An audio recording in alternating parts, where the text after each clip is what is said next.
Welcome back, everyone. Welcome to another week. Here we are doing some silage. The 6480 is over there. He's loading his own trailer, and I am here loading the blue trailer. It's just a coincidence. He has a red trailer and I have a blue trailer, but anyway, works in nicely.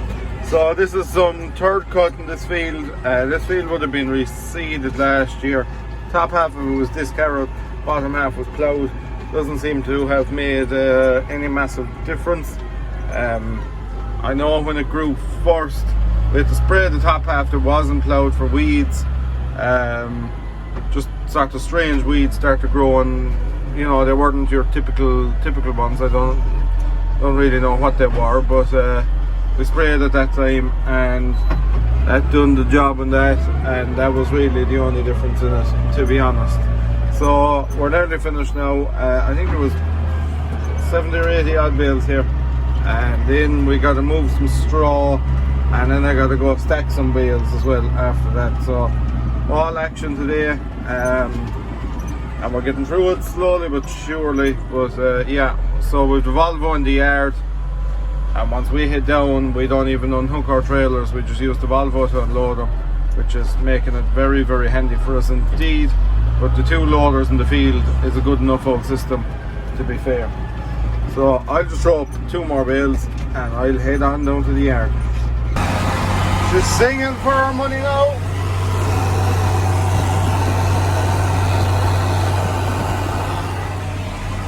What a sound, what a sound. Well, we nearly missed out on most of the action. I'll just shine the light in here, show you. So here we have our stack of valves. 1, 2, 3, 4 and 5, and 1 and 2 were in trouble, so I have 1 and 2 changed now. It's just a case of putting back the pipe work, putting in my in slice and all of that. Bit of a maze of pipes in here, but not the worst, to be fair. Once we got into it, it wasn't too difficult. Biggest challenge will be there's 2 massive hydraulic pipes going onto the in slice, and I hope I'll get away without removing them, because they're so big you've absolutely no movement in them, and you know, they're a perfect fit, so it's difficult enough to get them into place, but we'll get there eventually.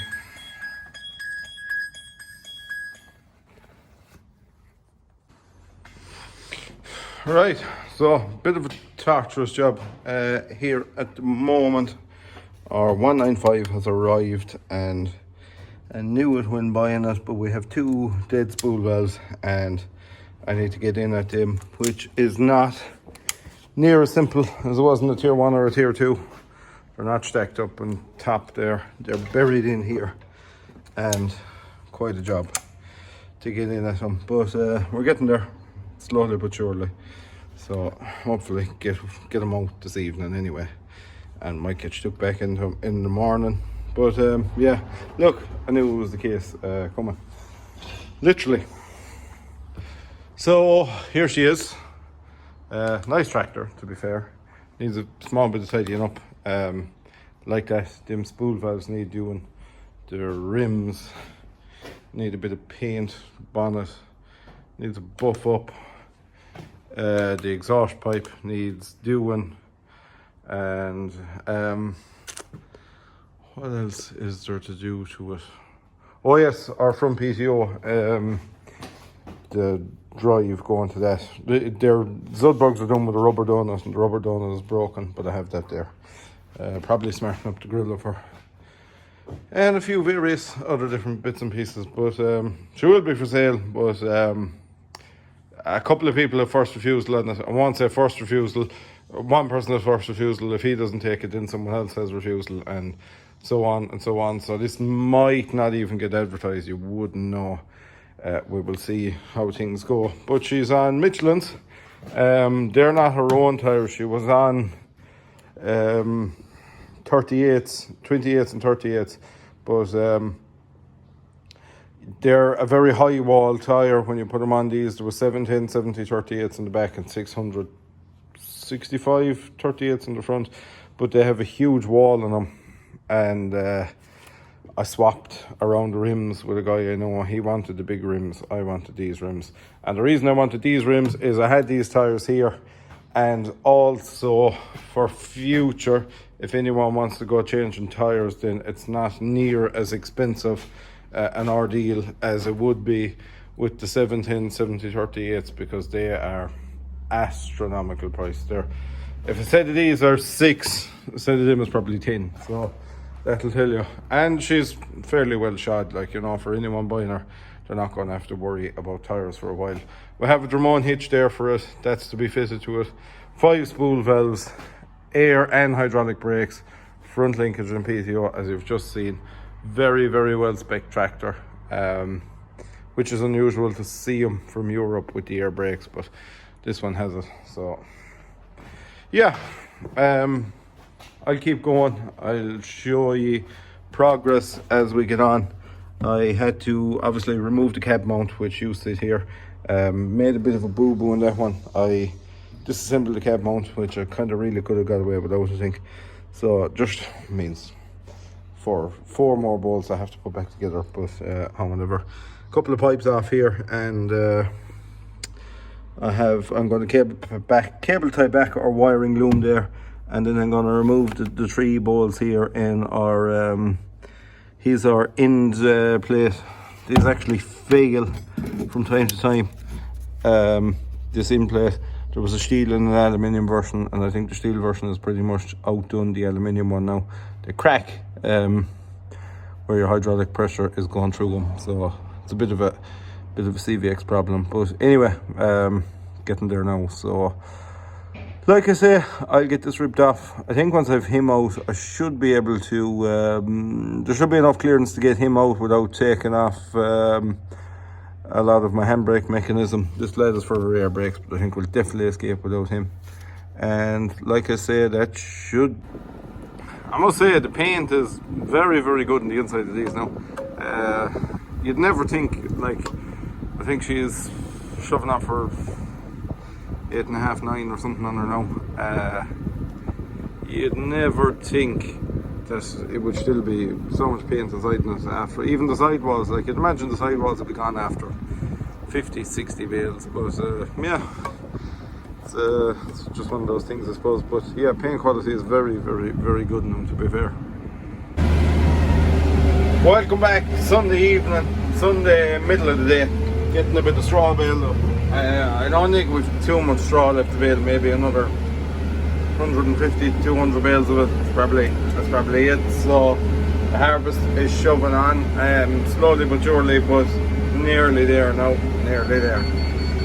What I meant to say to you yesterday when I was going on about the tanker is there's guys around here that have one on a fast track. They have a Joskin dump trailer, and it was maybe 6 weeks ago, 8 weeks ago, I was behind it on the road. I can remember I was going to school when they got it, so they must have that baler with,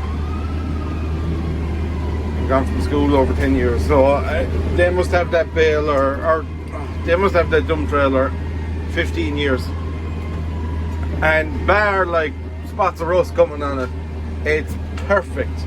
The body isn't a bit tinted in it, the chassis is perfect in it, the wheels are straight. It just goes to show the stuff that's in them is unbelievable. If they had went away and bought your run-of-the-mill dump trailer, shall we say NCs or whatever, there's no way it would still be in such good order after the amount of work. Like, the thing is on the road absolutely every single day I meet it, so that just goes to show the build quality and that Joskin stuff. Probably twice the price, but how many would they have worn out in the meantime? And the same goes for them tankers. They're probably twice the price of anything else, but they just, I'd say, that lasts forever and forever and forever. Like, that fully galvanized is some job. I know it's not the prettiest thing in the world, but sure, it'll last the test of time, like, and that's really, what more do you want than that? So our CVX 195, I've been doing bits and pieces to it. With our valves back up and running, a bit of tidying up to do in the cab, a few bits and pieces in there. Needs the interior light up here isn't working. I need to get one of them, and a few small handy bits and pieces like that, and it should be ready to go. I'd be hoping a week's time I should have her out on the road ready to run. That's what I'm aiming for anyway. Look, if we got a wet week, I'd be able to get rightly stuck into it and get her up and running. So yeah, but look, that's what I'm aiming for anyway. Whether that comes to pass or not, I'm not sure, but that is the aim. So the videos, look, I was aiming to the way we were doing it there a couple of weeks ago. I like doing it, and ye liked it as well, but I just kind of, I don't know, I've slipped a bit back into my old ways slightly, but we'll get back into doing them that way. That Scania truck has actually belonged to a good friend of ours, and he's in with these boys drawing the grain this year. But nice truck. Actually collected the MXM case that came from France for me. Collected that blowing ring of skiddy with the, I went down for the trip in that truck back there in the springtime, and yeah, actually now that we are talking about tractors that have been sold, I haven't heard anything back. Well, I have heard back, and I've been chatting to everyone who's bought, and nobody has any horror stories back, so I'm delighted with that. Like I've told them all, they can phone me 6 months, 8 months, 2 years down the line if there's anything funny, or they just want a bit of advice, or need to get a few parts or what have you, because we're able to get some bits and pieces of parts now. So yeah, you know, I've been chatting to them on and off, and everyone is happy, and that's exactly what I aim to do when I started out doing that kind of thing, is good service, really good service. That's what creates a good sales platform. If you're servicing stuff well, if you're looking after people, then that's just my aim. It's not about everything being painted up and out the gate. That's not the way I want to do it. I've absolutely no interest in that. Plus, from my own point of view, look at it this way.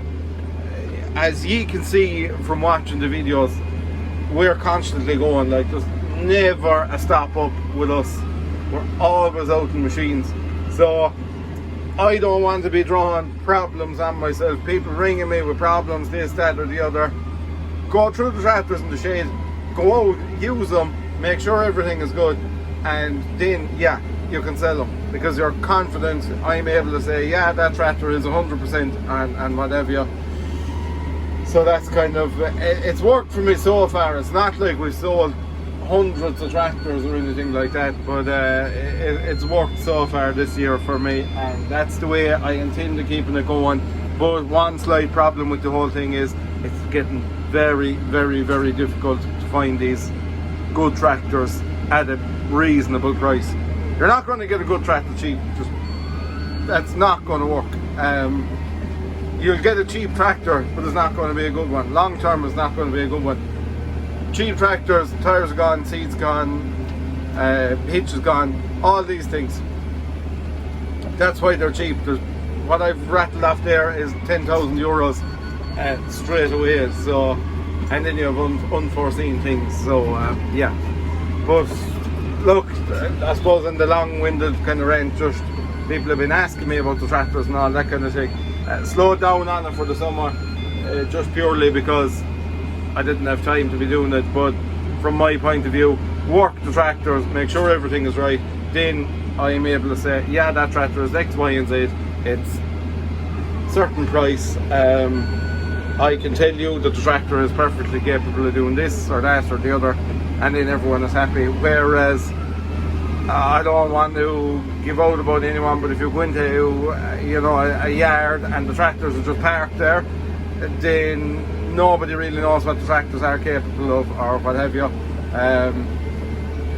Depending on the time of the year someone comes to see one in our place, I can say, yeah, let's go away with the tanker with it, or ploughing down the road there, it's on the plough, go down, give an hour ploughing with it, whatever you want. So it's a good way of doing it, but it's very, very time consuming, and it's not all rosy. It's you know, there is a lot of, it takes up so much time is one of the things, between organising the importation of them, getting everything right on that side of it, and organising, you know, getting them right for sale then as well, and all that. It's just massively time consuming. But anyway, that's all we can do about it. So I've as much baled up now as these boys have cut, and that's me for this evening.